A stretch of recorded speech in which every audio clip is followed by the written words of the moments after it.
main goal is to really educate the community as a whole to understand, what substance use disorder is. It's not just opiates. Alcoholism is very strong, due to the pandemic.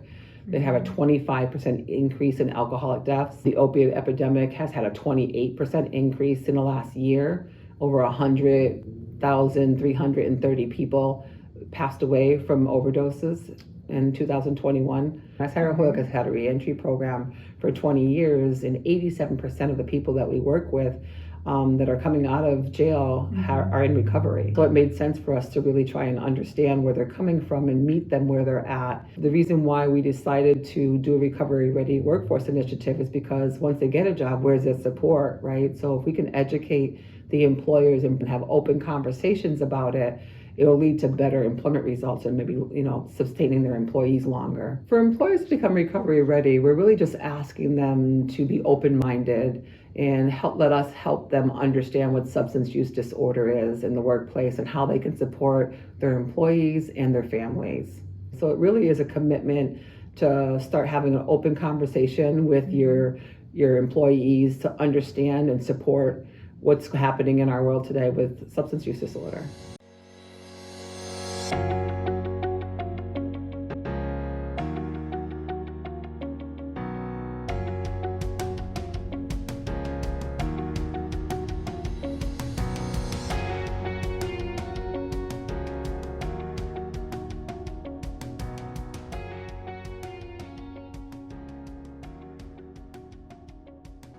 So when I first got elected to the House of Representatives, I remember we were in a caucus, which is nothing more than a grouping of Democrats and Republicans talking about the orders of the day and what you're going to be voting on.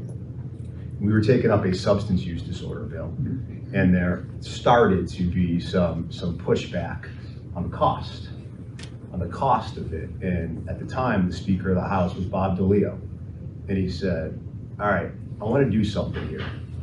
And he said, "I want you to raise your hand right now if you don't have a family member, a friend, or someone in your inner circle who's not affected by this addiction crisis that we have going on here." And as I'm sure you can imagine, not a single hand went up in that room.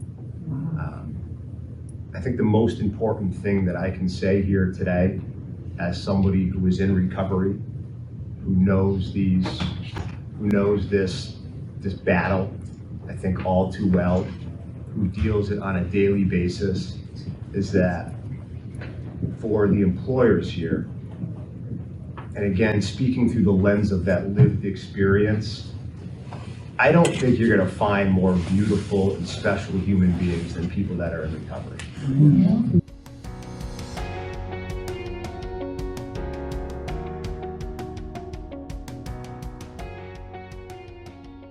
My name is Trish Leonard, and I am a woman in long-term recovery. There was a time when I only said that in the basement of some churches and a few special clubs. I'm also a wife, a mother, a grandmother, a sister, friend, and I'm also the Senior Vice President of Housing Management Resources, which is an affordable housing management company that employs over 300 people. Wow. I worked for a company prior to this where I experienced stigma, and I was there for 16 years, and there were a lot of people who didn't know that I didn't drink. I was very careful about who I gave that information to, because I would be excluded from things. Right. I was afraid of how people would treat me. It would make them uncomfortable. But in this organization, we've created some programs and processes to be able to be open to people who are in recovery. We want to make sure that everybody understands it and knows that there's a way out and up and to continue to grow within the organization. Some of those things are, part-time work, shorter hours, opportunities for people to go to programs and do things that they need to do to take care of themselves.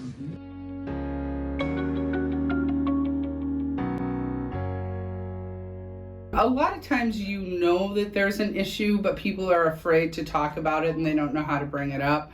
And because I'm in long-term recovery, I'm pretty openly disclose that to people. You know, people have come to us and said, you know, somebody has identified that they have a problem with substance abuse, and if you want to go to treatment, we'll help you. Everything stops. We put everything on hold, take a look at that, let you go to treatment, facilitate it if possible, and then when you come back, participate in ongoing support systems. It's unbelievable the amount of loyalty and camaraderie that comes with that, and people remember it for a long, long time. And so if you have people that are committed to working, that you've trained and you've known for a long time, and they're going through some difficulty in their life, it's nice to be able to offer them a little help and not, you know, throw away all that time.